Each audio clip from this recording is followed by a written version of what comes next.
प्यारे संतों, परम प्यार से बोलिए धन्यकार जी। आशा करता हूँ बिल्कुल स्वस्थ होंगे, सतगुरु का गुणगान कर रहे होंगे, सतगुरु की दया दृष्टि आप पर हो रही होगी। आओ संत महात्माओं, सतगुरु ने इशारा दिया कि दांतों में फंस करके दाता ना भुला देना, ये जन्म अमोलक है, इसे यूं ना गवा देना।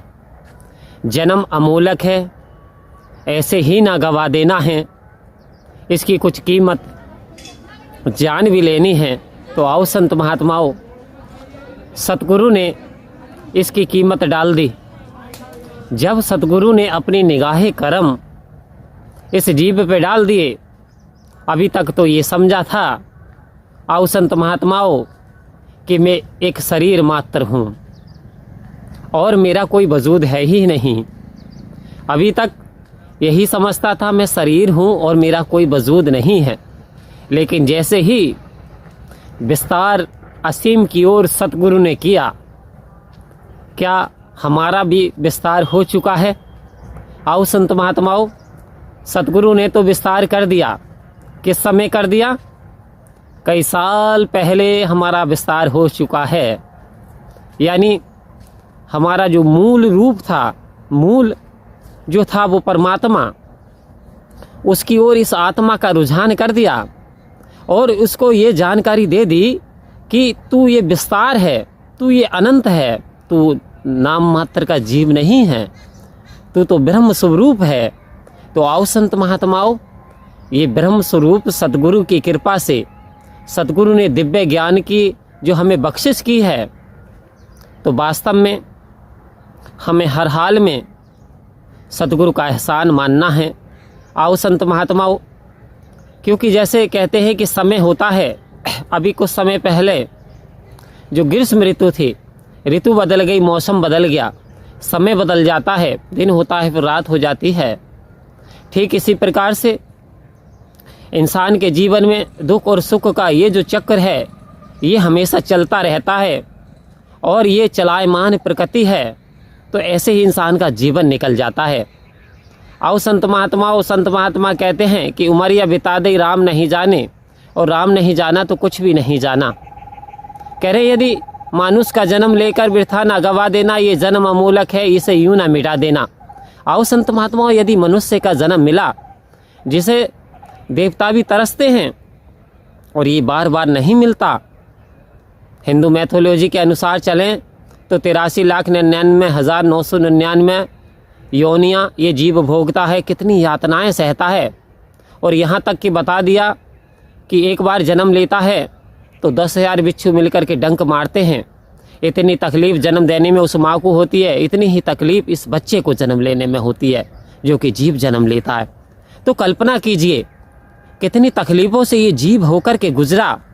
तो आओ संत महात्माओं, सुनहरा मौका है, क्योंकि अवसर हर इंसान के पास आता है लेकिन उसे पहचानता कोई कोई है। तो आज मौका है, अवसर मिला है। ये निरंकार पार ब्रह्म परमात्मा ने अपनी जानकारी के लिए समय समय पे सतगुरु अवतरित कर दिए, सतगुरु को भेज दिया संत महात्माओं। तो एक बार गुरु वशिष्ठ जी के आश्रम में भगवान राम गए। गुरु वशिष्ठ जी अपनी कुटिया के अंदर थे। भगवान राम ने दरवाज़ा खटखटाया, अंदर से आवाज़ आई, कौन? तो भगवान राम ने कहा, मुनिवर मैं यही तो जानना चाहता हूँ, मैं कौन हूँ।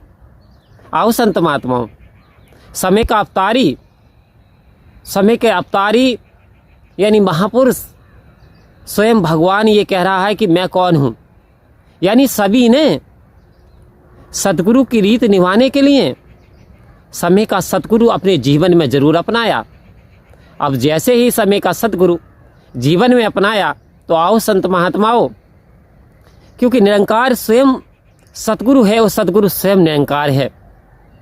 क्यों संत महात्माओं, यदि 5 घड़ों में पानी समंदर का रख दें और फिर 5 घड़ों को फोड़ दिया जाए, तो फिर वो पानी वहीं पुनः वापस चला जाता है, यानी पानी पानी में समा गया। तो संत महात्माओं, ये जो शरीर है ये घड़े हैं और ये आत्मा जो समंदर है, ये निरंकार पार ब्रह्म परमात्मा का रूप ज्योति पुंज है। जिस दिन ये घड़े समाप्त हो जाते हैं, ये शरीर मिट जाते हैं, उस दिन ये ज्योति पुंज में शामिल हो जाता है। लेकिन कब? जब इसने अपना रास्ता जाना है, जब इसने ये जान लिया है कि तू यहाँ से आया है, लेकिन यदि इसने यही नहीं जाना कि तेरा मूल स्रोत क्या है, तो वास्तव में ये ना जाने कहाँ भटक जाएगा और भटकते भटकते इसके जीवन का अंत हो जाएगा। तो आओ संत महात्माओं, समय रहते हुए सतगुरु ने जो दिव्य ज्ञान दिया है इसकी कदर हमसे करनी आ जाए। तो वास्तव में यदि कदर हमसे करनी आ गई तो हमारा समझिए कि जन्म लेना सार्थक हो गया, यानी भव से बेड़ा पार हो गया। यदि हम यहीं अटक गए मायावी पदार्थों में, तो वास्तव में फिर 84 में जाने वाले से हमें कोई नहीं बचा सकता संत महात्माओं।